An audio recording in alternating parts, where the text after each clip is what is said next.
Bom, então vamos tratar desses dois assuntos, né? Herança ligada ao sexo e interação gênica. Lembrando primeiro aí que existem vários sistemas de determinação do sexo, né? Existem vários sistemas. O sistema mais comum, né, o sistema que vocês conhecem melhor, é o sistema que acontece em nós mamíferos, né, em que o macho tem os cromossomos X e Y e a fêmea tem os cromossomos X e X. Né? Então, esse aí que nós vamos abordar mais aí nessa aula de hoje. Tá? Mas é importante saber que existem outros sistemas. Tá? Então, nas moscas de frutas, né, chamada drosófila, você tem um sistema semelhante ao que acontece em mamífero, né?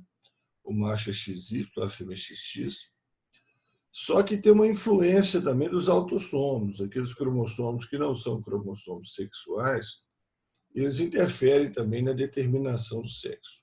Tá? Não precisa saber detalhes disso agora, não, certo? Mas é isso, eles têm XY e XX, mas tem uma influência do número de autossomos também. Em aves, é importante saber que alguns vestibulares, muito maldosamente, perguntam sobre ave, certo? O sistema de determinação delas é o contrário dos mamíferos, né? Na maioria das aves, pelo menos. Tá? O macho é XX e a fêmea é XY. Só que, em vez de usar as letras X e Y, a gente usa as letras Z e W, certo? Então, o macho ele é ZZ e a fêmea é ZW. Quer dizer, Z corresponde ao cromossomo X, W corresponde ao cromossomo Y. Tá? Em alguns insetos, né, a determinação do sexo é pela ausência de um dos cromossomos sexuais. Então, o macho só tem um cromossomo sexual, a gente fala que ele é X0, né? E a fêmea tem dois cromossomos sexuais, ela é XX. Gafanhoto, por exemplo, tá? É um exemplo de inseto que tem esse padrão de determinação do sexo. Tá? Macho X0, fêmea XX. E existe o sistema haploide-diploide, né? O sistema haploide-diploide, que também é muito cobrado em prova. Tá? E esse sistema haploide-diploide, né? Onde o macho, né? No caso da abelha, né? O caso mais importante, o macho ele é haploide, né? Ele surge pelo processo de partenogênese. Partenogênese é o desenvolvimento de um óvulo que não foi fecundado, né? Então, o macho surge por partenogênese haploide. E a rainha operária são diploides. Elas surgem de óvulos que foram fecundados. Né? E ainda tem mais um caso ainda que não depende de cromossomo, não depende de genética, que é uma influência ambiental, certo? A influência da temperatura do ambiente. Então, em répteis, alguns anfíbios também, alguns peixes, isso aí acontece. Tá? Então, em crocodilos, por exemplo, você observa aqui, ó, que se o ovo, né, desenvolver da temperatura de 28 a 31 graus, certo? A porcentagem de machos que nasce é zero, então quer dizer que só nasce fêmea. O ovo mantido em baixa temperatura, então só nasce fêmea. E se o ovo for mantido nessa temperatura aqui, ó, 32,5, tá? Aí só nasce macho, 100% de macho. E aí tem temperaturas aí onde, né, a quantidade de macho e fêmea é variável, certo? Sim, crocodilos. Tá? Em tartarugas, especialmente tartarugas marinhas, é exatamente o contrário.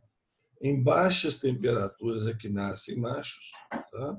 E na temperatura mais alta que nascem fêmeas. Tá? Exatamente o contrário.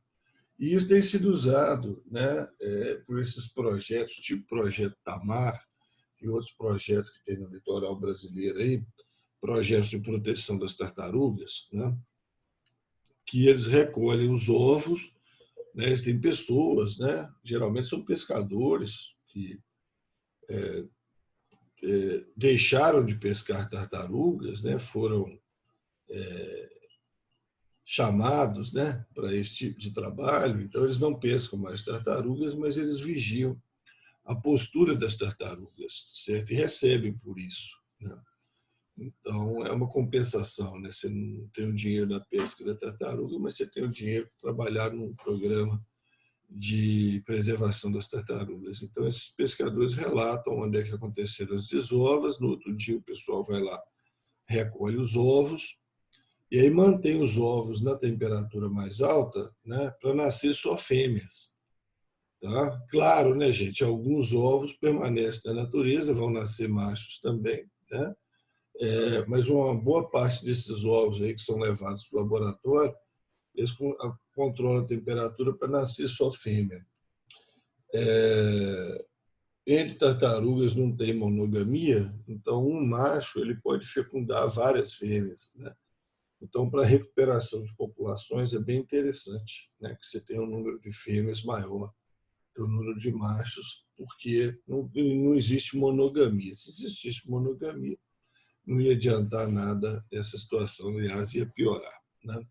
Bom, então é isso, tá? São os padrões mais reconhecidos aí de determinação do sexo. Muito cuidado aí com o vestibular mais maldoso aí que possa caminhar nessa direção, tá? Muito bem, então vamos falar da herança ligada ao sexo, né? Que é o tema fundamental aí da aula. E nós vamos tratar da herança ligada ao sexo da gente, né? Mamíferos. Mas se for em ave, por exemplo, você vai ter que imaginar uma situação ao inverso, tá? Então, herança ligada ao sexo é um padrão de herança genética em que os genes estão localizados nos cromossomos sexuais, certo? Os genes estão localizados nos cromossomos sexuais, tanto no cromossomo X quanto no cromossomo Y, e não nos outros, né? E não nos outros cromossomos, que são chamados de autossomos, né?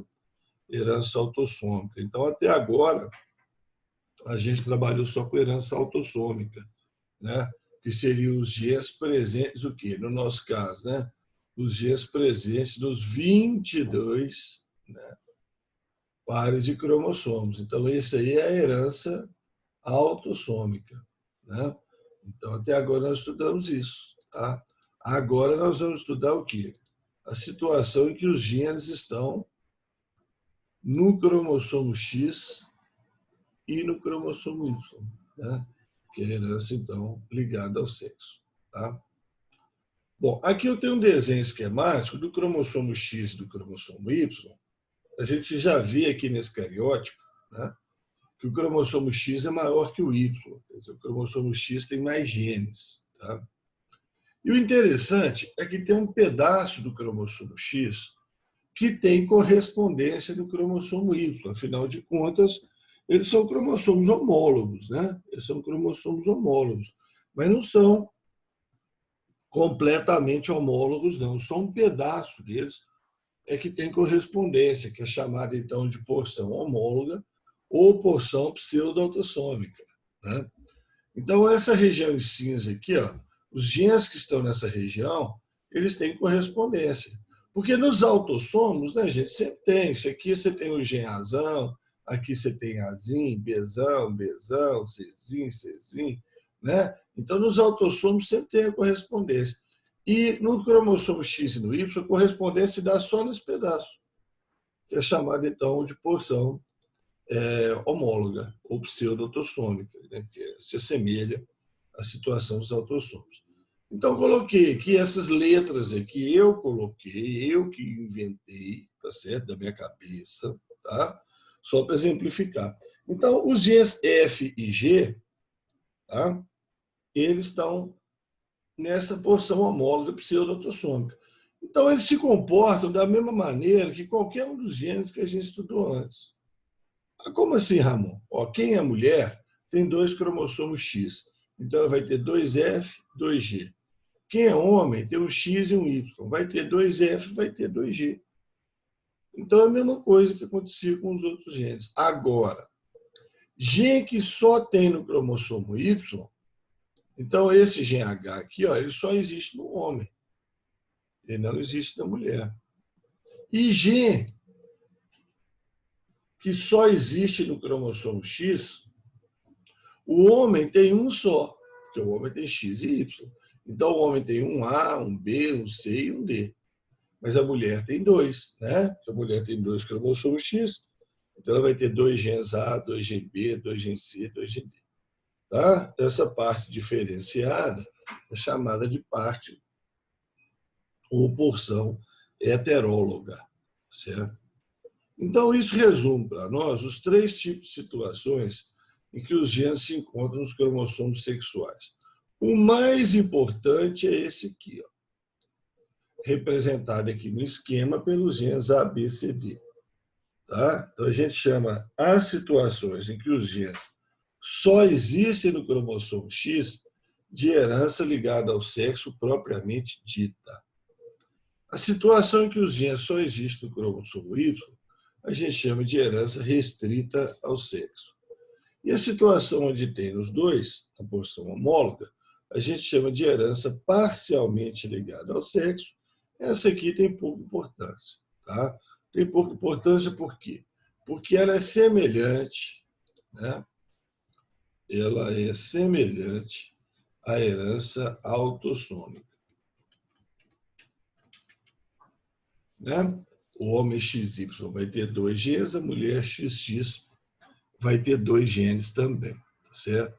Então, essa situação do FG que a gente não preocupa com ela, não. A gente preocupa com a porção heteróloga, tá bom? Então, começando aqui pelo... e outra coisa, em ave é o contrário, né, gente? XY é a fêmea, XX é o macho, então, tá? Em ave é o contrário, cuidado aí. Então, começando pela parte heteróloga do Y, né? Começando pela parte heteróloga do Y, representada aqui pelo gene H, chamada então de herança holândrica, certo? Holândrica. Holândrica quer dizer o seguinte: holos, todos, andros, homens. Então, todo homem que for filho de um homem, né, que tem essa característica que está sendo estudada, que está no cromossomo Y, todo homem que for filho de um homem que tem a característica em estudo, ele herda do pai o quê? O cromossomo Y. Então, ele herda essa característica. Se o pai tem a característica, o filho homem vai ter também, porque o filho homem recebe o cromossomo Y. Tá? Então, holos, todos andros homens. Todos os homens, filhos de um homem que tem a característica, vão apresentar essa característica também. É uma situação rara, tá? Até porque o cromossomo Y é pequenininho, tem poucos genes, né? Que o gene está presente, então, só no cromossomo Y. E aí só aparece a característica em indivíduo sexo masculino, né? A característica não aparece em indivíduo sexo feminino. E o exemplo clássico que todo livro cita, e quase todo livro cita aí, é a hipertricose auricular, que é isso aqui, ó. Hiper, muitos tricos, cabelos, aurícula, orelha. Muitos cabelos brotando na orelha, certo? Então, isso é admitido como uma herança do cromossomo Y. Mas, amor, por que você colocou uma interrogação aí na frente? É porque, na verdade, esse gene não está no cromossomo Y. Tá? Quase todo livro vai citar esse exemplo, que o gene está no cromossomo Y, tarará, tarará, na internet. Em provas vocês vão ver esse exemplo. Mas, na verdade, esse gene é autossômico. Tá? Esse gene é autossômico. Ele é responsável por um tipo de herança que a gente chama de herança influenciada pelo sexo. Como assim? O homem tem esse gene, ele é autossômico, a mulher também tem esse gene, mas os hormônios femininos influenciam, impedem que esse gene se manifeste. Tá? Então, a mulher não vai ter essa situação de hipertricose auricular, porque os hormônios femininos não deixam, mas chega uma idade que os hormônios femininos diminuem, né, gente? Que é a menopausa. E aí a característica pode manifestar nas mulheres que tiverem esse gene. Tá certo? Pode manifestar. Bom, desde o ano 2000, né, com o encerramento ali do projeto Genoma, certo? que buscou identificar todos os genes que existem na espécie humana, que foram identificados genes exclusivos do cromossomo Y, ou seja, genes dessa porção heteróloga. Tá? Então, aí tem alguns exemplos, não é para decorar, certo? Não é para decorar. Você vê que são genes para proteína de testículo, a zoospermia é a ausência de espermatozoide, mas tem um gene aí que está em negrito. Esse é importante. Tá? Na verdade, não é um gene, é uma região. Tá? Tá em inglês, mas é a região sexual do cromossomo Y.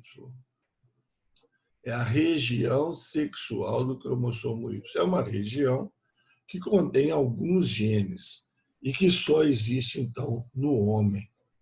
Tá? Então, esses genes são importantíssimos porque eles estão relacionados com a produção de substâncias, entre elas a testosterona, na vida embrionária. Tá? Então, esse gene SRY, na vida embrionária, ele vai ser responsável pela produção de substâncias, né, inclusive a testosterona, que vão levar ao desenvolvimento do aparelho reprodutor masculino. Tá certo? Então, quem tem o gene SRY, presta atenção nessa frase que eu estou falando. Quem tem o gene SRY produz hormônios durante a vida embrionária e, por causa disso, vai ter o aparelho reprodutor masculino. Quem não tem o gene SRY não produz esses hormônios e aí, sem esse estímulo desses hormônios, ele desenvolve, então, o aparelho reprodutor feminino. Tá? Isso é muito interessante, sabe? Porque o pessoal começou a verificar isso na década de 1960, mais ou menos por acaso. Tá? Como o cromossomo X e Y são homólogos, durante a meiose, eles podem parear. E aí, no pareamento deles, o que pode acontecer? Pode acontecer do GSRY, né? O GSRY está aqui, ó. O GSRY é exclusivo do cromossomo Y. O GSRY pode mudar, pode passar para o cromossomo X, certo? Pode ocorrer um crossing over e o GSRY pular do cromossomo Y para o cromossomo X. E aí vai dar um negócio interessante, porque eu posso ter um indivíduo XX, presta atenção, eu posso ter um indivíduo XX que recebeu esse SRY. Aí vai ser do sexo masculino. O indivíduo vai ser XX, cromossomicamente ele é XX, mas um dos cromossomos X dele, que veio do pai, né, recebeu aí um pedaço do cromossomo Y com o gene SRY no crossing over. E aí, apesar de cromossomicamente o indivíduo ser XX, ele tem o gene SRY, então ele vai se desenvolver como indivíduo do sexo masculino. E, claro, se o gene saiu do X e foi do Y e foi para o X, quer dizer que eu posso ter cromossomo Y sem o gene SRY. Né? Eu posso ter cromossomo Y sem o gene SRY. Então, eu posso ter um indivíduo XY, mas que o Y dele não tem o SRY. Você imagina, cromossomicamente, ele é XY. Deveria ser do sexo masculino, né? Mas o cromossomo Y aí perdeu o gene SRY. Então, o indivíduo desenvolve como sendo do sexo feminino. Tá certo? Isso foi descoberto meio por acaso aí na década de 60. Tá? E depois o pessoal foi descobrindo mais e culmina aí, né, no ano 2000, com o mapeamento do material genético humano e confirmação que o gene SY realmente é um gene do cromossomo Y. Tá?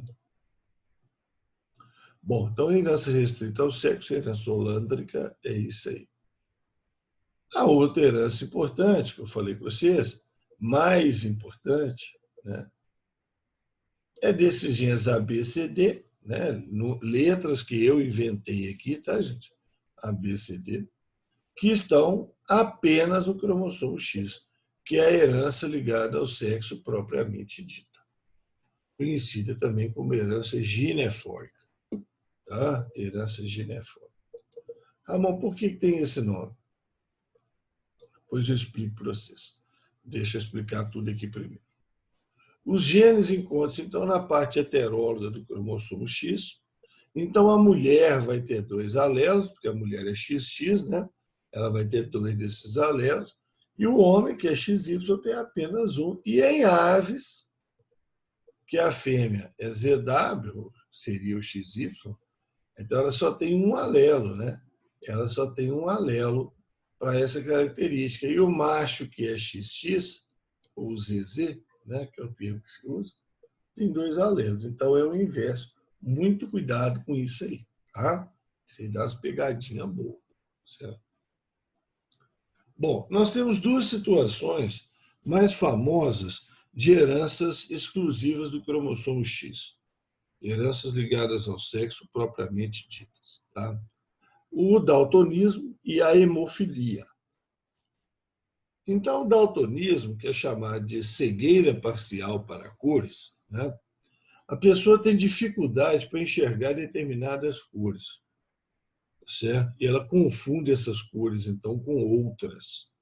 Tá? Ela tem dificuldade, determinada por um gene recessivo XDzinho. Então, essa imagem que vocês estão vendo aí, tá? É uma das muitas imagens que são apresentadas para a pessoa para fazer o diagnóstico de daltonismo, certo? Então, você tem essas bolinhas coloridas aí, e o sujeito fala assim, oh, você olha essas bolinhas aí e me fala que número que está destacado no centro aí dessas bolinhas, né? Você dá uma distânciazinha, olha assim, né, tal, tem aquela distância que é usada. E aí, que número que vocês enxergam aí no meio em destaque? Pelas bolinhas coloridas que estão aí no meio.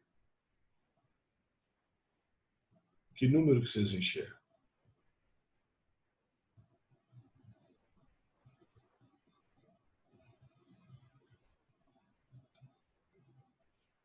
Luana, 71, Luana.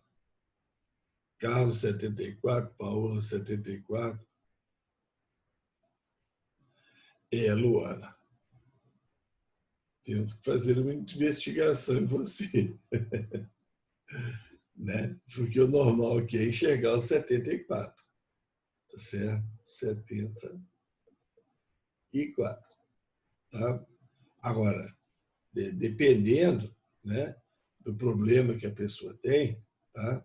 Ela pode enxergar nitidamente o 71, tá certo? Ou, às vezes, nitidamente o 21.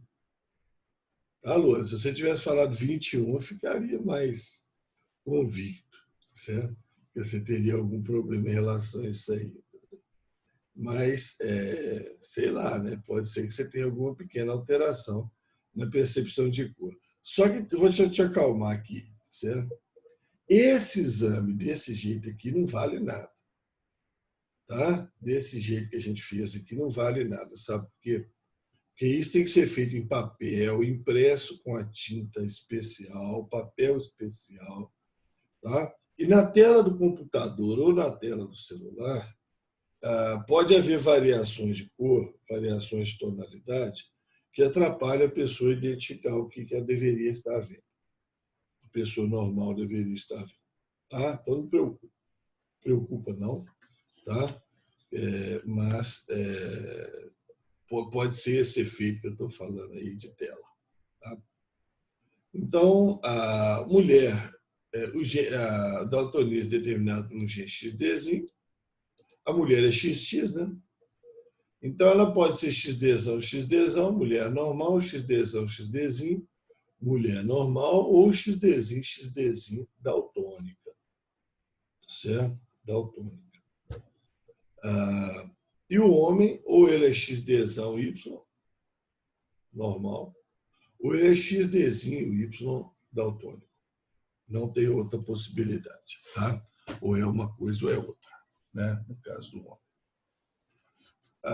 Usa-se o termo portador para falar do indivíduo heterozigoto, né? XDzão, XDzinho, certo? Então, quando se fala indivíduo portador de herança genética, a gente imagina essa situação, XDzão, XDzinho, ou XAzão, XAzinho, seja lá o que for. Ele apresenta o gene recessivo, mas não manifesta a característica do gene recessivo. Eu não gosto disso muito, não, acho isso uma bobagem danada, porque, na verdade, todo heterozigoto é portador do gene recessivo. Né? Azão, azinho, ele é portador do gene recessivo, ele é normal, ele tem a característica do azão, vamos supor, né? Azão, pigmentação normal, azinho, albinismo, ele tem pigmentação normal, mas, né, ele é portador do gene recessivo. Então, eu acho meio bobagem usar esse termo aí só para a herança ligada ao sexo. Bom, o daltonismo mais famoso, tá, é esse aí, ó, que o sujeito confunde tons de vermelho com tons de verde. Tá certo? Esse teste aí é para esse tipo de daltonismo. Tá? Aí tem várias figuras que são apresentadas, essa é apenas uma delas. É o daltonismo mais comum, é o daltonismo mais famoso, que inclusive impede a pessoa de dirigir, né? Porque se a pessoa confundir sinal verde com sinal vermelho, vai dar um problema danado, certo? Então é um exame aí que tem que ser feito, um exame físico aí para tirar a carteira aí, porque a pessoa não pode ter esse problema de visão, certo? Agora, apesar de ser o mais famoso, tá? Existem outros casos que acontecem em maior quantidade, certo? Então, tem a troca, por exemplo, de azul com rosa. Tá? Eu já tive a oportunidade de encontrar vários alunos aí com essa troca de azul com rosa. E tem uma outra troca que é bem interessante, que é o verde claro, o azul claro e o cinza claro. A pessoa confunde verde claro, azul claro e cinza claro. Essa é difícil de identificar. Tá? Difícil de identificar. Principalmente quando é em homem, né? Porque o homem geralmente não fica comentando muito cor das coisas, não, né? O homem não costuma ter essa sensibilidade de ficar comentando cor das coisas. Mulher costuma comentar muito, né? Então, a mulher vê uma roupa, né? E vê, não, esse tom de verde, esse tom de cinza, esse tom de azul, tal.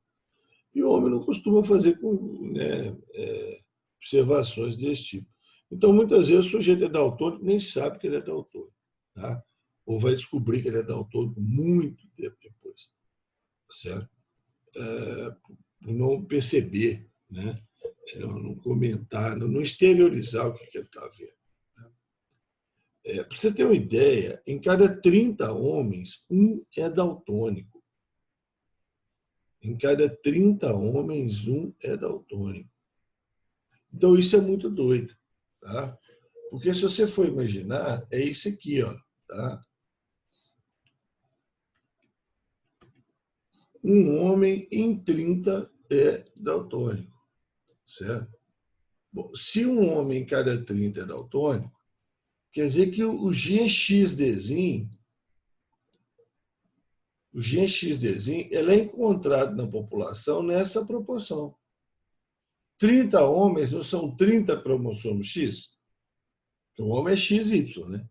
Então, 30 homens são 30 cromossomos X. Um é daltônico, quer dizer, 29 são XDzão e um é XDzinho. Então, a frequência do XDzinho na população é 1 em 30. Então, qual que é a chance de encontrar uma mulher daltônica na população? Qual que é a chance de encontrar uma mulher daltônica na população? Ela tem que ter o XDzinho e o XDzinho. Entendeu? Se para o homem a chance de ter o XDzinho é 1 em 30, Para a mulher tem que ter 2, é 1 em 30 e 1 em 30, quer dizer, multiplica, certo? Então, a chance de uma mulher ser daltônica é 1 em 900, praticamente 1 em 1000, tá? Praticamente 1 em 1000, certo? A chance da mulher apresentar daltonismo, certo? Ok? Então, daltonismo é isso, cegueira parcial para as cores, tá? E aí vai aparecer bastante em prova. E eu chamo a atenção para vocês uma coisa, tá? Grupo sanguíneo ABO, grupo sanguíneo RH, daltonismo e hemofilia, que é o próximo aqui, ó. Esses 4 aí você tem que saber de cor, tá? ABO, RH, daltonismo e hemofilia. Esses 4 você tem que saber a genética de cor, porque eles não ficam ensinando isso na prova, não. É igual aquele negócio, azão é normal, azinho é albino, Vzão é ervilha amarela, Vzinho é ervilha verde. Esses 4 aí eles não costumam ensinar, não. Certo? Genética de ABO, de RH, de daltonismo e de hemofilia. Tá? Então, a hemofilia é um problema da coagulação do sangue. O indivíduo não produz fatores de coagulação, que são o fator 8 e o fator 9. Consequentemente, ele tem dificuldade de coagular o sangue. Não tem nada a ver com a vitamina K, tá, gente? Não tem nada a ver com a vitamina K. A vitamina K é importante para a coagulação do sangue, mas é outra história, tá? É outro 550. Não tem nada a ver com isso aí, tá? Também é determinado por um gene recessivo XH. Então, mulher XH, XH, ela é normal. XH, XH normal também, porém, aquela história que eu falei, né? Portadora do gene recessivo. E a mulher XH, XH seria mulher hemofílica, muito raro, tá? Muito raro mulher hemofílica. Mas por que, Ramon? Calma que nós já chegamos lá. E o homem? XH, Y, homem normal. XH, Y, homem hemofílico. Certo? XH, Y normal, XH, Y hemofílico. Certo? Ramon, você falou que daltonismo é 1 em 30 e a hemofilia? Olha, em geral, para nascidos vivos, tá? É 1 em 50, certo? A frequência do gene é 1 em 50. Só que isso aí, na prática, não se comporta da mesma maneira do que o caso anterior, tá? Por quê? Porque daltonismo não vai matar a criança, né? Mas hemofilia pode, certo? Essa dificuldade de coagulação do sangue pode gerar uma hemorragia aí e a pessoa morrer. Então, ao nascimento, um homem em cada 50 são hemofílicos. Mas se você pegar pessoas que já chegaram à idade adulta, o percentual de hemofílicos é muito mais baixo que isso. Tá? É 1 em 300, 1 em 400. Tá? É bem mais baixo que isso aí. Certo? Então, aquele cálculo não se aplica bem aqui. Tá? E menos ainda para a mulher hemofílica. Então, por quê, Ramon? Para a mulher ser hemofílica, ela tem que receber um XH da mãe. Aí a mãe pode ser portadora, passar o XH para ela, mas ela tem que receber o XH do pai. Então, mulher hemofílica, o pai tem que ser hemofílico. O pai tem que ser hemofílico. Tá? E homem hemofílico, ele é desaconselhado de ter filho. Certo? O homem hemofílico é desaconselhado de ter filho. Por quê? Porque a chance, né, dele passar o gene para descendência é alta, 50%. Certo? Então, é desaconselhado. Tá? É desaconselhado. Ok? Então, essa ideia é importante. Certo? Bom. Algumas observações aqui. Primeiro, existe mulher hemofílica? Existe. Muito raro. Tá? Mas como é que acontece, então? Ela recebe o XHzinho da mãe e o XHzinho do pai, né, que não seguiu aquela orientação de não ter filho, ou então ocorreu mutação, né, gente? Às vezes o pai é XHY, mas sofre mutação e passa o XHzinho para a mulher. Então, mulher hemofílica existe, mas é a frequência raríssima. É coisa assim, de um caso em 10 milhões, tá certo? É muito raro mulher hemofílica. Tá? E a explicação é essa. Tá? Porque ela tem que receber o gene do pai, e aí o pai, a pessoa, o homem hemofílico, geralmente é desaconselhado ter filho, então aí só se for por mutação, então é muito raro. Mas existe mulher hemofílica, inclusive, né, se vocês pesquisarem na internet, vocês vão ver que tem um caso de mulher hemofílica que engravidou e conseguiu levar a gravidez até o final. Claro que tomando transfusões, né, de fatores de coagulação, que são as substâncias que faltam no sangue da pessoa. Tá? Então, o indivíduo hemofílico, olha aqui, ele não produz fatores de coagulação, que é o chamado fator 8 e fator 9. São duas proteínas necessárias para a coagulação do sangue. Então, consequentemente, a dificuldade de coagulação do sangue, G recessivo, XHZ. Tá? A frequência de nascidos com hemofilia A, entre homens, né, é 1 em 10 mil, que é a falta de fator 8, e com hemofilia B é 1 em 50 mil, que é a falta do fator 9. Certo? Isso em nascidos. Tá? Isso em nascidos. Aí depois aí tem vezes que vão sobreviver e tal. Tá? Que muitos podem morrer aí na infância por causa dessa hemofilia. Então, atenção, existe mulher hemofílica, tá? A hemofilia é uma doença rara, certo? E causada por gene recessivo. O Ramon, engraçado, né? Daltonismo é gene recessivo, hemofilia é gene recessivo, albinismo é gene recessivo, miopia é gene recessivo. Toda desgraça é gene recessivo, né? Não, não é não. Não é não. Tá? Essa observação aqui embaixo. Não cultive a ideia de que toda doença genética importante é provocada por gene recessivo. Tá? Inclusive, na outra aula, a gente falou da Coreia de Huntington, e a Coreia de Huntington é doença perigosíssima, gene letal, né? E é gene dominante. Tá? Então, não cultive essa ideia, não de ficar achando que toda doença é gene recessivo, que depois não é desse jeito, não. Certo? Gente, então está claro por que mulher é raro ser hemofílica?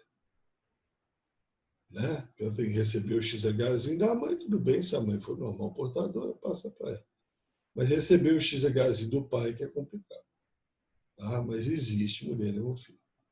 Eu já vi umas explicações ridículas, né? Que não existe mulher hemofílica porque na primeira menstruação ela morre. Né?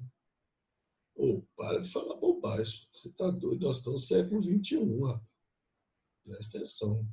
Tá? Como assim na primeira menstruação a mulher morre? Desce sangue, forma uma poça de sangue debaixo da mulher, e a mulher dissolve no meio do sangue? Como é que é isso, cara? Você está doido. Tá? Você está maluco? Não existe isso, não. Primeira menstruação, vamos colocar lá 12, 13 anos. Certo? A menina nunca teve nenhum machucado antes, não. Ela viveu 10, 11 anos, 12 anos, aí sem ter um machucado. Nem os dentes de leite não caíram. Claro que caiu. Então, a menina com 6 anos de idade, ela já sabe que ela é hemofílica. Ela já sabe que ela é hemofílica. O machucado que ela teve, que dificultou a coagulação do sangue, o dente que caiu, ela já sabe que ela é hemofílica. Tá? Então, é menina, é mulher. Né? Ela não menstruou aí, não, mas é mulher ou é homem? Né? É mulher. Né? Tá? E aí, Ramon?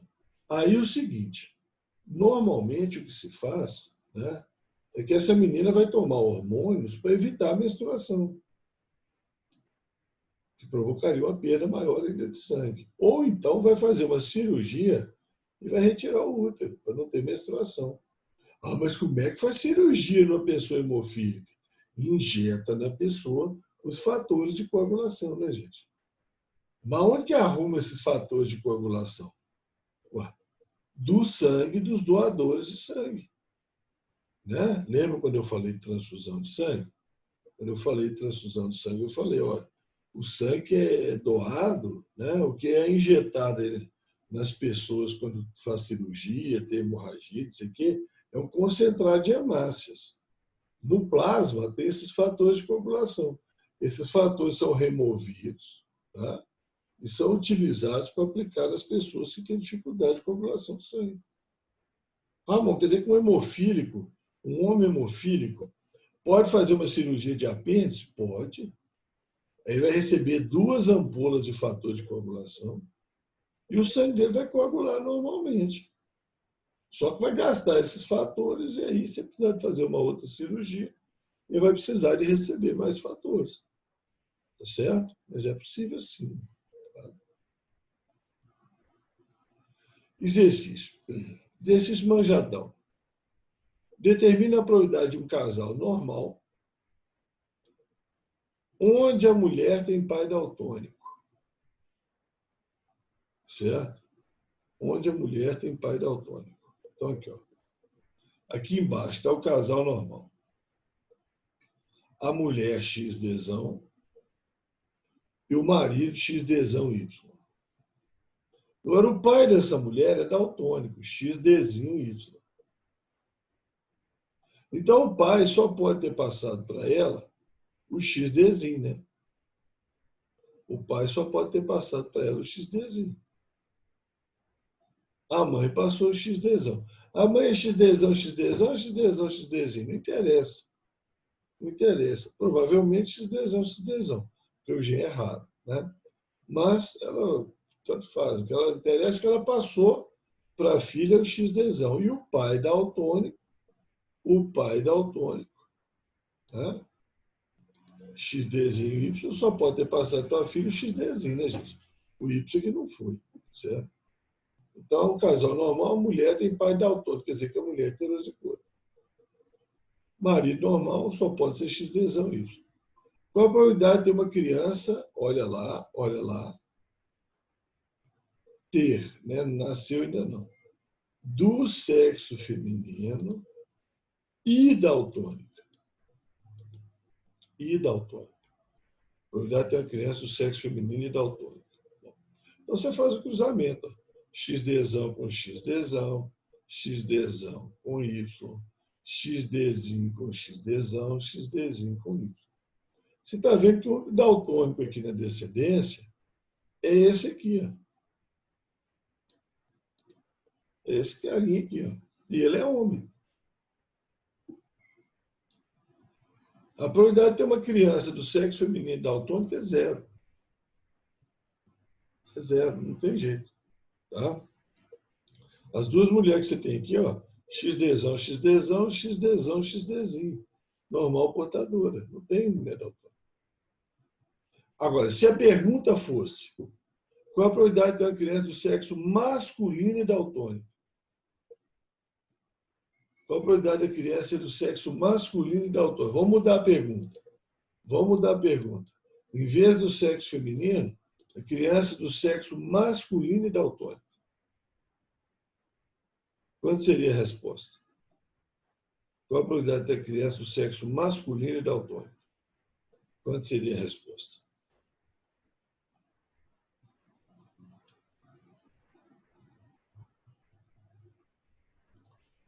Carlos Ponteiro respondeu 1/4, certíssimo. 1/4.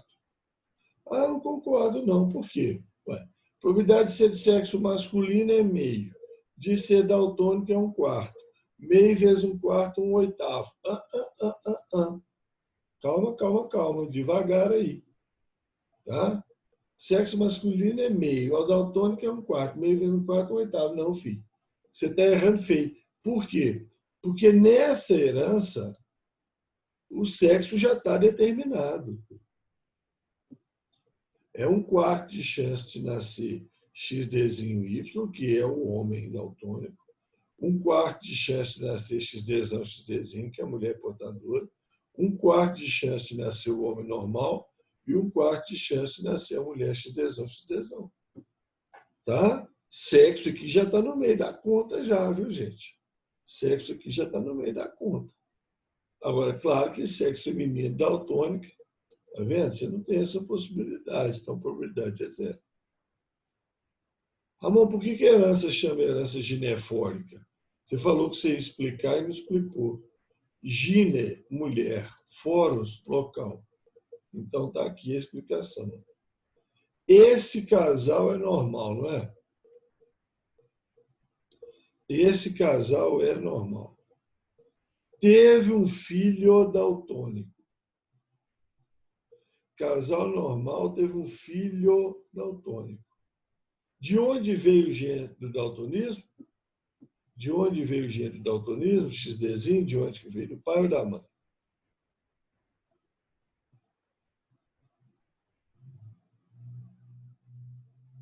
O gene do daltonismo veio do pai ou da mãe?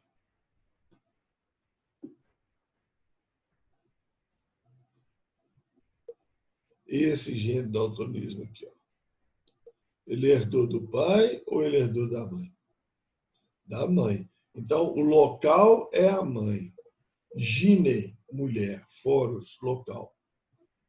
O gene estava na mãe, tá? Passou para o filho. Filho daltônico. Beleza? Beleza? Então, por isso que chama herança ginefórica. Tá? O heredograma mostra o daltonismo na família. Determina o genótipo de todos os indivíduos. Ai, ai, ai. Vamos lá. Aí aquela história, daltonista é obrigado a saber que XDzinho é daltonismo, XDzão é normal. Então, todo mundo que é afetado aí, ó, todo mundo que é afetado, que está em azul, certo? Tem o XDzinho. Tá certo? Então, todo mundo que está em azul aí, afetado pelo daltonismo, tem um XDzinho. Então, se é homem, é XDzinho Y. Se é mulher, tem uma aí no meio, XDzinho, XDzinho. Certo? E aí, com isso, você sai determinando o genótipo para o restante da turma. Tá? Então, aqui, ó. Se essa menina é XDzinho, XDzinho, menina nada, né? Já casou, tem até neto aí já. Se ela é XDzinho, XDzinho, a mãe dela tem que ter o XDzinho. Né? A mãe tem que ter o XDzinho. Certo? Se esse casal aqui, ó, tá? Tem filha normal, ó, recebeu um XDzinho da mãe. O pai tem que ter o XDzão. Não é verdade? Aliás, o homem normal, todos eles é XDzão Y, né, gente? Não precisava nem parar para pensar, né? Homem normal, todos eles é XDzão Y. Essa mulher aí que eu não tenho certeza do genótipo dela. Porque ela recebeu um XD, essa menina aqui, né? Recebeu o XD do pai e recebeu o XDzão da mãe. Eu não sei se a mãe é XDzão, XDzão, XDzão, XDzinho. Não sei, não tem como saber nesse exemplo aqui. E essa aqui também não tem jeito. Né? Ela recebeu o XDzão do pai, da mãe ela pode ter recebido qualquer um dos dois, não tem jeito de saber. Bom, calcule a probabilidade de 3536 ter um filho daltônico. Terceira geração, 1, 2, 3, 1, 2, 3, 4, 5, 6. 3, 5, 3, 6. Esse casal aqui. Olha, é aquela situação anterior que nós já fizemos. Né? É a situação clássica. XDzão, XDzinho, XDzão Y. Certo? Probabilidade de ter um filho daltônico é esse aqui. Ó. A probabilidade de ser filho é meio, de ser daltônico é 1/4. Não, já está definido aqui que ele é homem. Certo? Já está definido aqui que ele é homem. Certo? Então, a probabilidade de ter um filho daltônico é 1/4. A probabilidade de ter um filho daltônico é 1/4. Repare que toda vez que o homem for normal, quer dizer, XDzão Y, as filhas todas vão ser normais. Né? Porque ele passa para a filha o XDzão. Né? A não ser que tenha mutação, qualquer outra coisa. Mas é uma situação normal, é isso aí. Beleza, gente? Então, isso aí são os casos mais importantes aí de herança ligada ao sexo, tá? Então, cuidado com essas pegadinhas que pode surgir aqui, tá? Entendam os 3 tipos de herança com base na localização dos genes no cromossomo X e no cromossomo Y, certo? A herança restrita ao sexo, atenção aí com o gene SRY, que é a região de determinação do sexo, é um conjunto de genes. Né?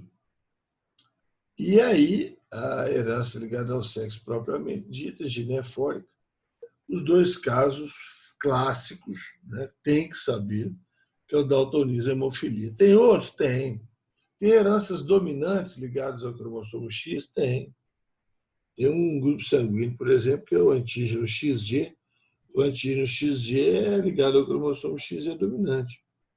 Certo? Então, tem outras situações aí. Beleza? Certinho?